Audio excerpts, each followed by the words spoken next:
Two Profs in a Pod. I'm Tenisha. I'm Beth. And we are faculty members from Glendale Community College in Arizona.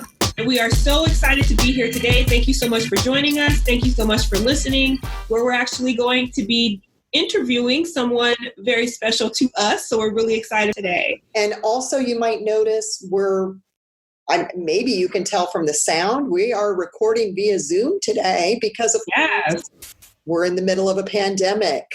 So things have changed for how we need to conduct our episodes. But today we have with us Safiya O'Brien. Safiya is from Indiana originally and grew up kind of close to Chicago and has been teaching since 2007, so for about 13 years. She has taught high school and moved to the community college in about 2013. She has a BA in English and an MA in English Studies and Communication from Valparaiso University. She's also an avid gamer with RPG and Western role-playing games and has done some online Harry Potter RPG forums. So hi, Safiya. Hello. Hello. Thanks for having me on today. Hello. Of course. One of the reasons we wanted to have Safiya on is because she just got a brand new residential job and she got it during a pandemic. So congratulations on your new residential faculty job, Safiya. Thank you. Thank you. What are you most excited about? It's going to be different. I mean, I've been at GCC, which I love. I love GCC and I love everyone at GCC since we moved out here, but I'm excited to learn a little bit more about a new campus. And so Mesa is where I'll be at in the fall, in August. And I'm excited. I'm getting to know, meeting more people and Maricopa's, community college district, and engaging with sort of what the vibe and culture is at Mesa, because it's always a good idea to just experience new things. So I'm super excited to do that. But I'll miss everyone at GCC, of course. And so I just got the official letter on Thursday. And I accepted. So I don't know what I'm teaching yet. So we didn't ruin anything by just telling everybody. No. Okay, good. I got an unofficial call and it took a little bit. I got the official, but the official call and all right, here's the thing you need to go into HCM and accept. And I did that on Thursday afternoon. Yay. Congratulations. Yeah. Thank you. Well, that's awesome. Safiya, you started the job hunt process pre-pandemic and ended it in the midst of the pandemic where we had to shelter in place, conduct business online, wear a mask, and basically decrease the size of our face-to-face social circles. So my question for you, two of them, what was that job process like for you? And was there anything really positive you want to talk about? Yeah. So the process was really stressful, I won't lie. Mostly because, so right before we started, you all saw my internet dropped out, right? Yeah. I had lost, completely disconnected. This was the trauma of it wasn't so much during the interview, but during the micro teach process, that part was terrifying. I guess I should explain. I interviewed, I did a micro teach at GCC too, and because Mesa did their micro teach a little different. So what Mesa did was I had to record sort of what I would have done during the micro teach and present it. So there was a little bit less stress for that one because if I messed up, if I lost internet, or if anything went weird, because I use Screenocast and things like that, I could edit out. In fact, I had to edit out a phone call because I forgot to mute my phone. And I have the Stranger Things theme, and so it's and I'm ah!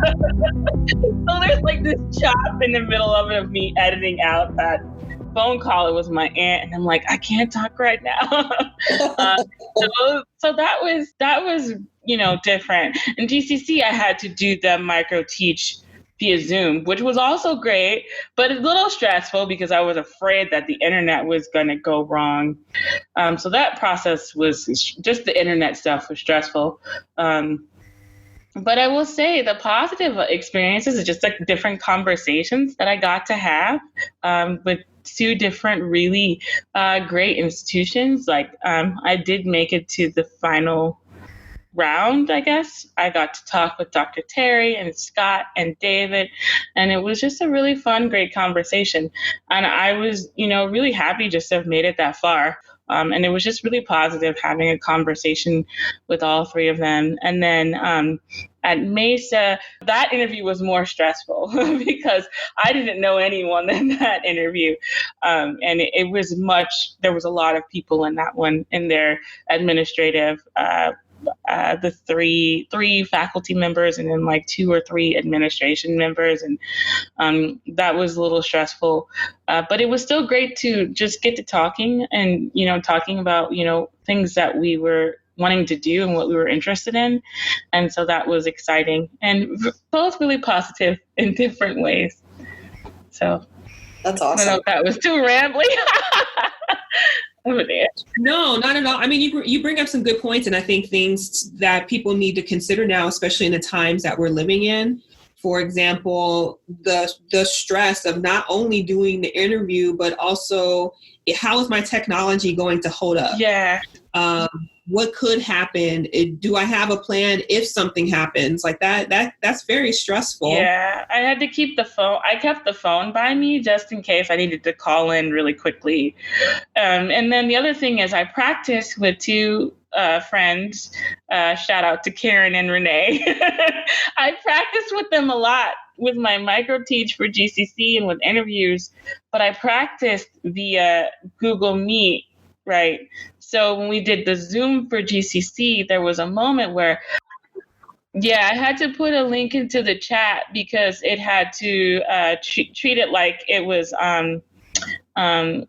like it was a live online class. Like I wanted my students to go to a Genially that I had made where they would rearrange something, but I couldn't remember where the chat was in Zoom because I was used to doing it in Google Meet. And so there was a moment where I had to like make kind of a joke, like to like fill the discomfort of me, like, where's the chat button? Why can't I remember? It's so easy, I know. And I'm like, because I'd practiced so much with Google Meet, and there was that. I mean, those minor things are all things that like all like make it kind of a pain.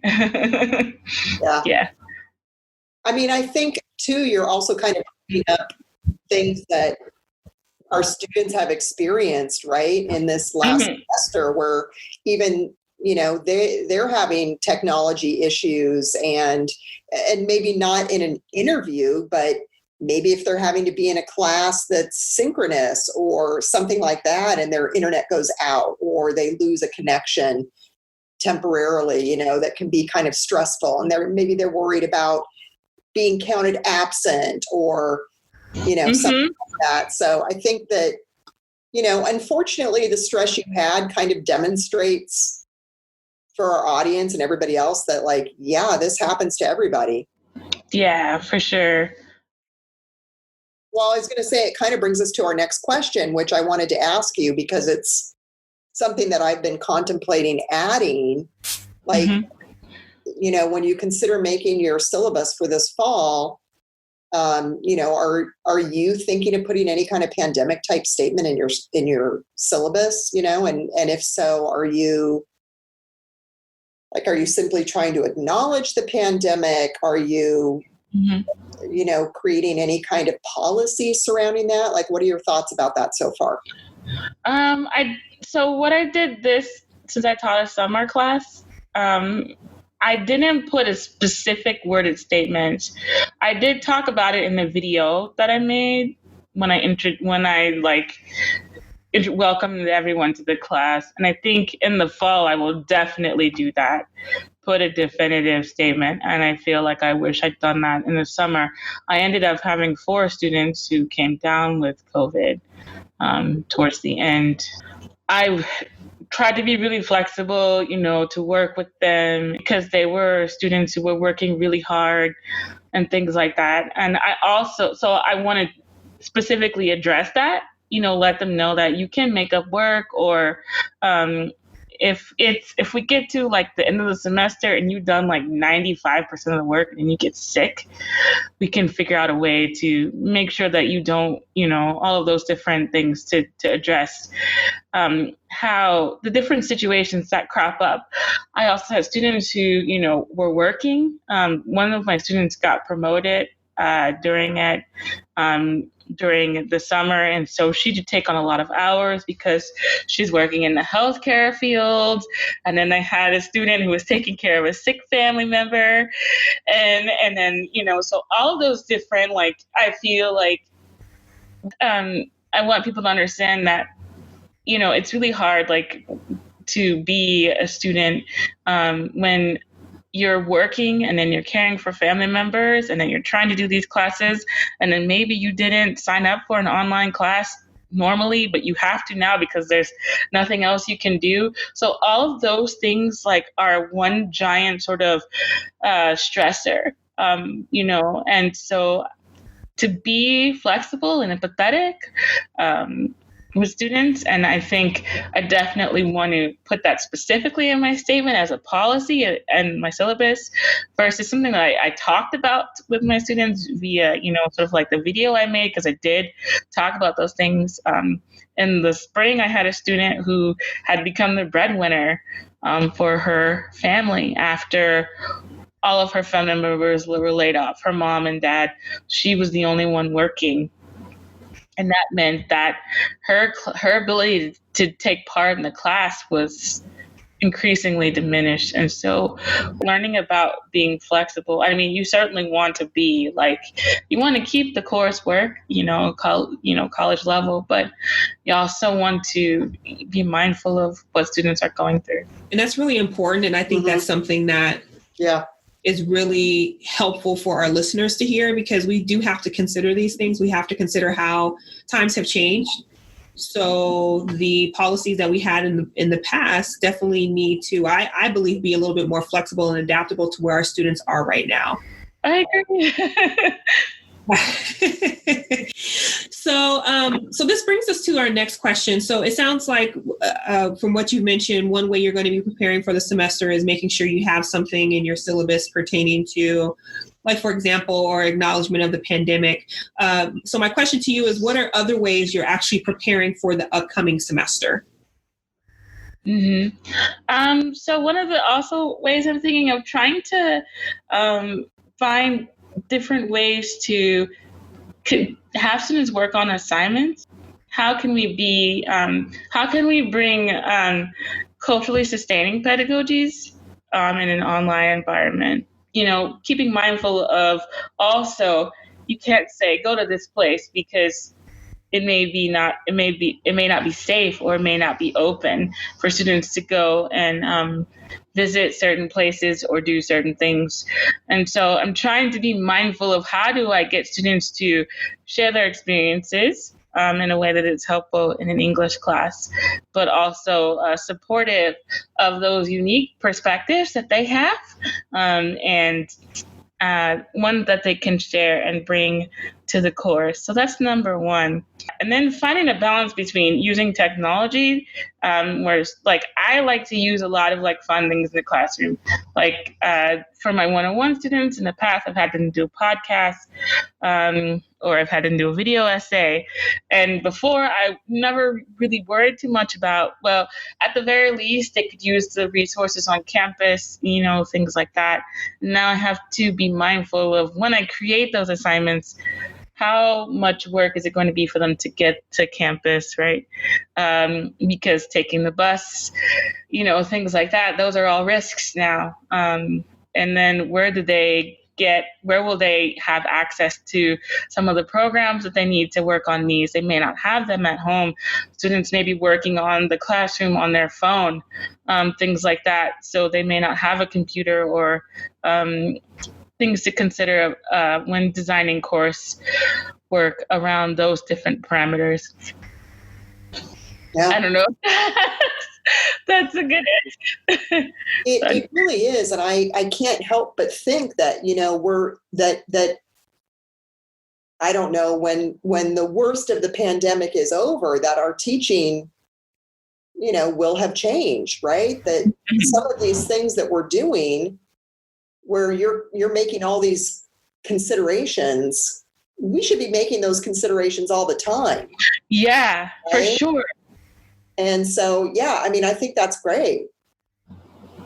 Yeah, and I was thinking about that too. Like, how many times in a class have I created an assignment that I thought was accessible, but really wasn't? And the students were just too nice to tell me not to say anything, Like, I just want to make sure that I'm really being student-centered as much as I possibly can. And that's one of the ways that I try to think about that. What is something you wish you knew before you started teaching? Well, this is a great question. And I was thinking about this a lot. And I go back to on the first day. So I did Reimagine for a little bit before the COVID, and we couldn't finish it. But one of the first days that we met, we talked a lot about a failure, right, as an instructor. And I think about like all of the teachers that I had in the past, how I very much wanted to be like them in some ways, because I thought about all of my favorite teachers, and I'm like, they did this great thing, right? And they made me feel this certain way, and they helped me, they helped facilitate, my learning. So I wanted to try to be that on some level. And in some cases it worked out, and in some cases it did not. And so what I had to learn was that first, you cannot be other people. You can only be yourself and be true to who you are. So I'm a big nerd. I'm going to bring in pop culture. I'm going to bring in video games. We're going to make jokes about anime, like in my classroom. I also love literature. I'm going to make, those are the things that's going to be my class. That's who I am at my core. And the second thing, as a recovering perfectionist, it's okay to mess up, because you're going to horribly. And I think for me, I was like, I can't fail, I can't. And so I can't mess up. It's got to be perfect. And so those early years were very much like me, being a punching bag to myself. And I still struggle. It's a lifelong recovery process. But I think learning that failure is an essential part of just living.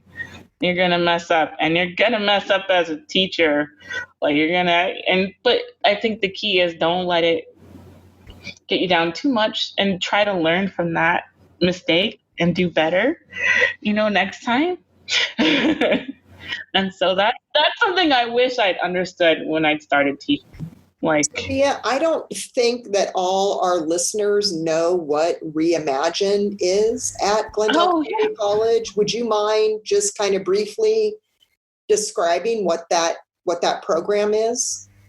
Yeah. So Reimagine is a program that is facilitated by the wonderful CTLE at GCC. And it's all about sort of looking at our courses and getting us to consider how can we use different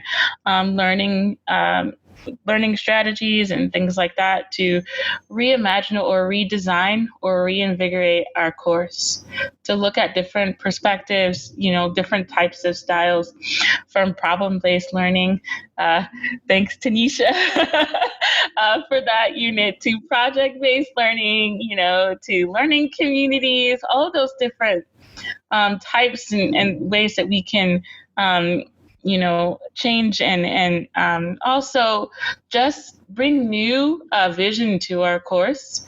And also, it's also really a great experience because you get to learn about those different strategies, but you also get to speak to different people from different departments and learn from them too. So like what's going on in the geology department or math department or communication department or history department or philosophy.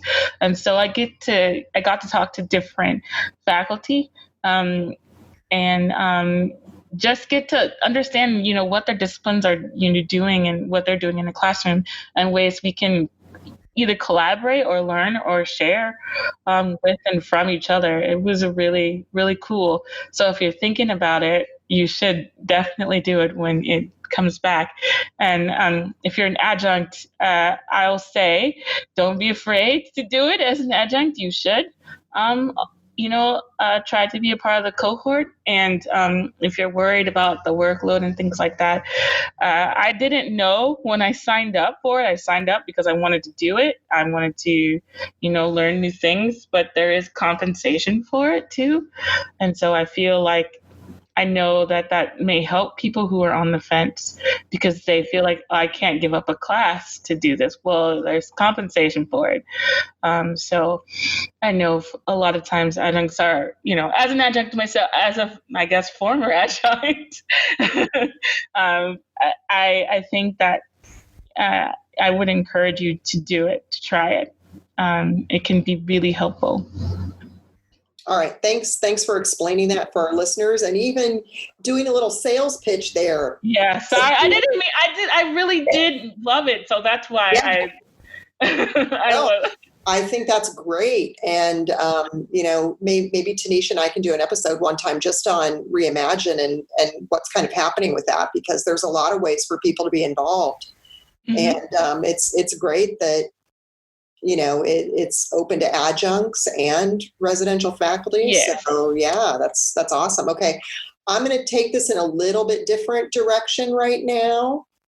Safiya, so I'm going to ask you, what is one of your favorite self-care strategies that you can imagine you're going to be using a lot over the next year? And this is something that Tenisha and I have talked about in previous episodes a little bit. So. Yeah. So one of my favorite self-care strategies is a video game.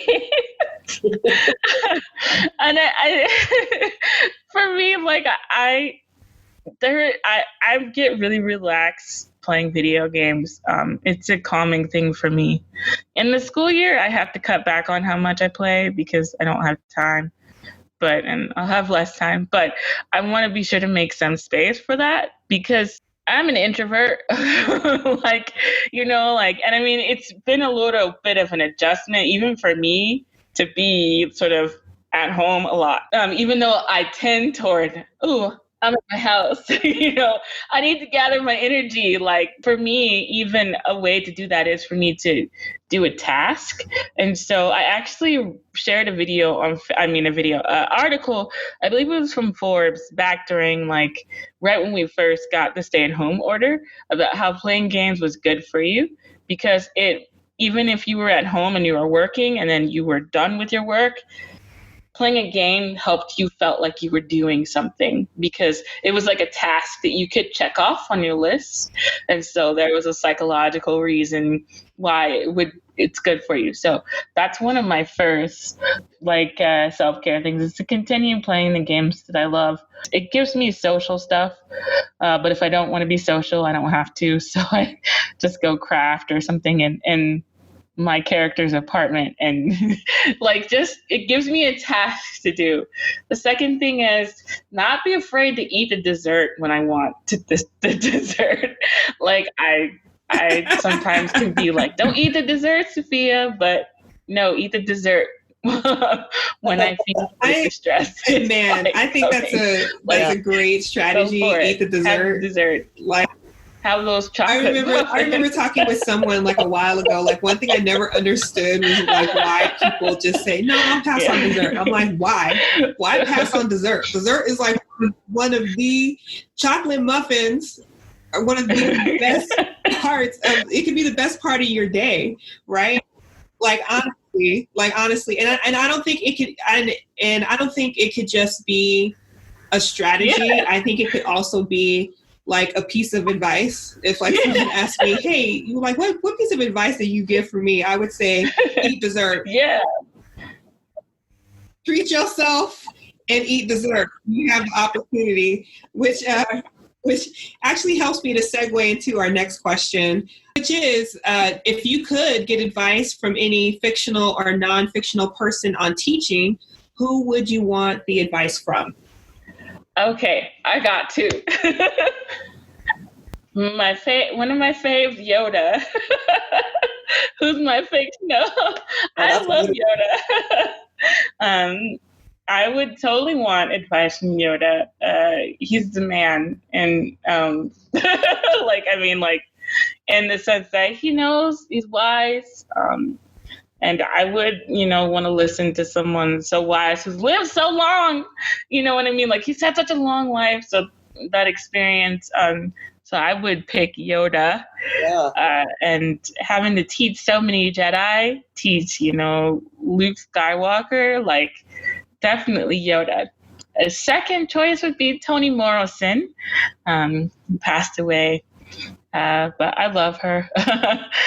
She was brilliant and amazing and full of inspiration and wisdom, and her writing was so important to me when I was, an undergrad.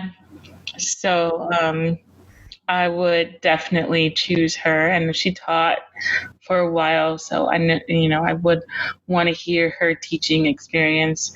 Like, I just really would like to sort of see and hear and understand, like, I guess, all of their experience and wisdom about, humanity and living and teaching.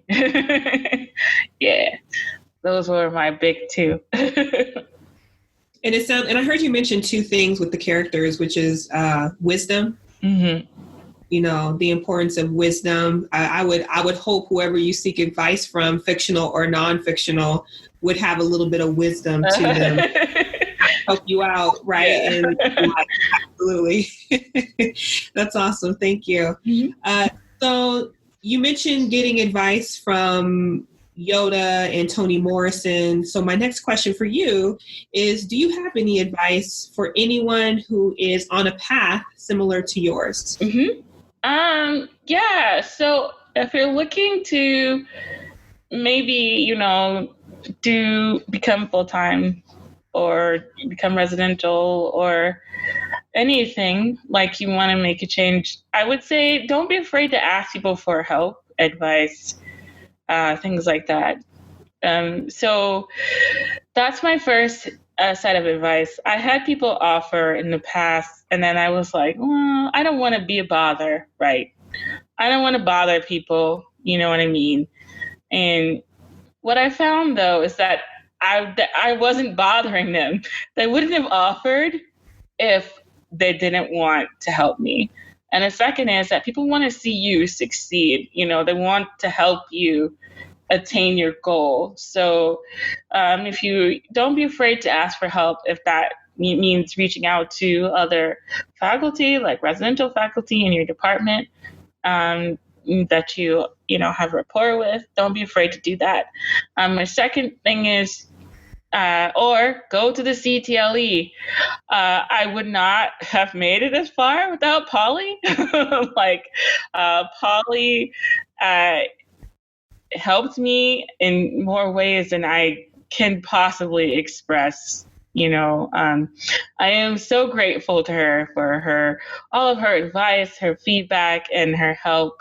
And also, don't be afraid to work together with other applicants. Like my friend Christine Jones, she is full-time in the English department, and we practiced together before the pandemic hit, and we were both applying, because it's all about support and encouragement and help. And so her feedback helped me, so I wouldn't have gotten that far either. And without other other people's helps, like Karen and Elisa and Renee and Amanda. So they were all really helpful to me, and Mary. So, I mean, a lot of people were helpful and supportive and gave me advice. The third thing I would say is don't fall victim to imposter syndrome. That is that is the third thing, because I think there was, for so long, I think I also hesitated because it was like, well, I don't know if I really should I do it? Do I deserve to be here? Should I be here? You know what I mean? Is it right for me to be here? Like, don't listen to that troll in your head that's like, nope, you don't deserve it. Like, yes, you do. So don't fall victim to imposter syndrome, and don't compare yourself to others. You can do the best that you can do, who you are. That is a culmination of your experiences and ideas.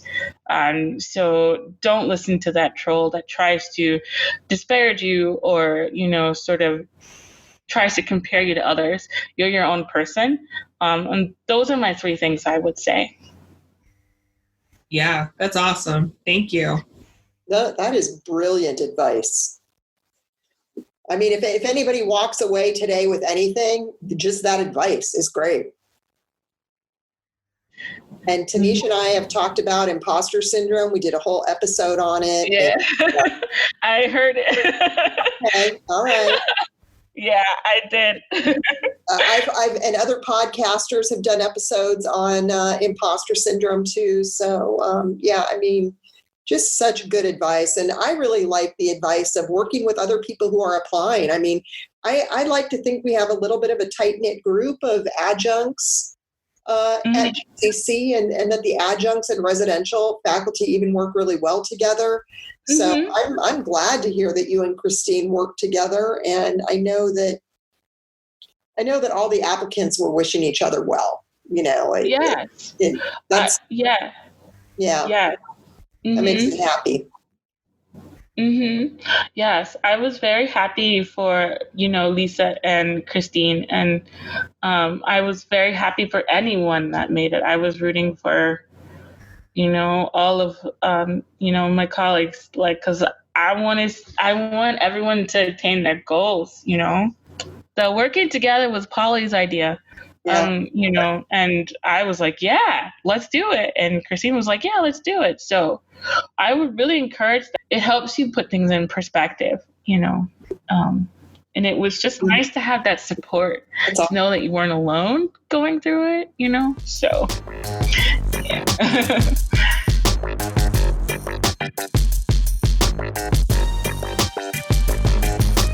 Okay, so we have reached a time in our episode where Tenisha and I always get to the end and ask each other what's on our radar, which is basically, like, hey, what's something that's coming up that we're looking forward to? Tenisha and I wanted to include you on that, and to also include one of our regular segments here on this episode. So what is on your radar, Safiya? The first, I've got Ghost of Tsushima. So it's a video game. It's a PS4 video game. Surprise. Ghost of Tsushima. It just came out on Friday. I probably won't play it for a little bit. Like, Sean and I usually play games together. And for those of you that don't, Sean is my husband, and he works at GCC. He is library faculty. So we play together. We're on a backlog right now. So Ghost of Tsushima, though, just came out. It's a action adventure with RPG elements, stealth samurai game. It's really cool. I've been watching Twitch streams of it, and I kind of really want to play it. So I'm excited to play that. And the other thing is that I'm excited for is a show called Signal. It's a Korean drama, but it's like crime drama meets the movie Frequency. I don't want to spoil it, but there's a walkie-talkie that has a link to the past for the main characters. I love that show so much. It's like in my top 3 shows of all time. Ooh. And I just finished it. It's on Netflix, and I cried so much during it. And there's a season 2 at some point, although I hear it's in it's postponed. So I'm just waiting for that. And I don't know when it's going to come because I need it in my life again. Like, I loved it so much. It was so well done. And Sean loved it too. So it was really great. So those are things that are on my radar. Okay, awesome. Tenisha, what's on your radar? I have several things, but I'm gonna go along the lines of kind of what Safiya has mentioned, which is video games. So just so you guys know, I'm personally not a gamer. My husband is the gamer. Like he plays video games. But there is one game that Tenisha is all over right now, and it is called Animal Crossing. Oh, yeah. I know Safiya would know. Oh my gosh, this little game is it's amazing and addicting all at the same time. Just the premise of the game is that you are given an island and you build this town and this village on this island, and you get to name your island. Like, I gave mine a generic name, like Peaceful Island. So, it's real zen and real peaceful. Got a bunch of trees, which I absolutely love.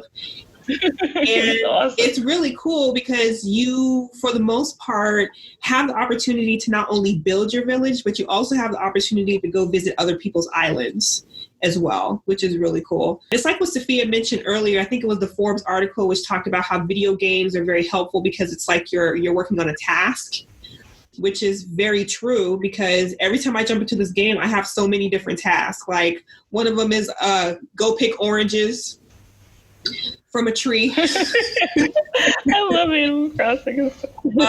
Yeah, it's awesome. Or going fishing, or the latest addition to the game is that you can actually go swimming in the ocean, which is so cool. And then you can find little starfish, and you can find little sea urchins and all this other stuff. There's this little character in there this dog that plays a guitar called KK Slider. It's the great thing about Animal Crossing is that it's fun and it's also its own culture. And it's a great way to have I feel like a break from work when you're just looking for something fun and something else to do. So Animal Crossing is one. And then there's also this show that I just started. It's been on for 9 seasons, I guess, and I'm barely seeing season 9. It's called Married at First Sight. Has anybody heard of this show? Mm-mm. It's just about people. They go through this process, and then they're selected to marry each other before they meet each other. And then they're married for 8 weeks. And then after the end of the 8 weeks, they decide whether or not they're going to stay together or they're going to get a divorce. It involves guidance from a sociologist, someone who's a marriage counselor, also someone who's a pastor and marriage counselor as well. It's a really interesting show. I just started watching it on Netflix. So it's a really cheesy show. It's a show that sounds awesome. To me, it's cheesy. It's just one of those shows you can kind of just tune out. You could just tune in, tune out, and just. It doesn't really require a lot of brain power, is I guess what I'm trying to say. You can just watch it and see these different couples go through this journey. So. Cool. I may have to check it out. So those are the 2 things that are on my radar. Awesome. Coming up on my radar, Train to Busan, which is one of my favorite horror movies of all time. I just found out that there's going to be another movie coming out called Train to Busan Peninsula. Oh. I believe it's the same director, which is Yoon Sang-ho. And Train to Busan was done so incredibly well. It's got it's a zombie movie, I will just say that. But it's got a great story. It's got really good characters. There's emotion. The characters develop relationships with each other. And it's filmed really well. Just really, really good. So I have super high hopes for this next one. That is what I'm looking forward to. That's what's on my radar. So that's it. Cool. And we want to thank Safiya for being our guest. Oh, Thanks for having me. It's been fun talking to you today. And of course, Tenisha and I wish you all the best at Mesa. You're not going to be that far away, so we hope we'll still get to collaborate with you on something. Yeah. and see each other at conferences and things like that. So that'll be really cool. And we're just really grateful for you stopping by today and chatting with us for a little bit. Yeah, thanks for having me.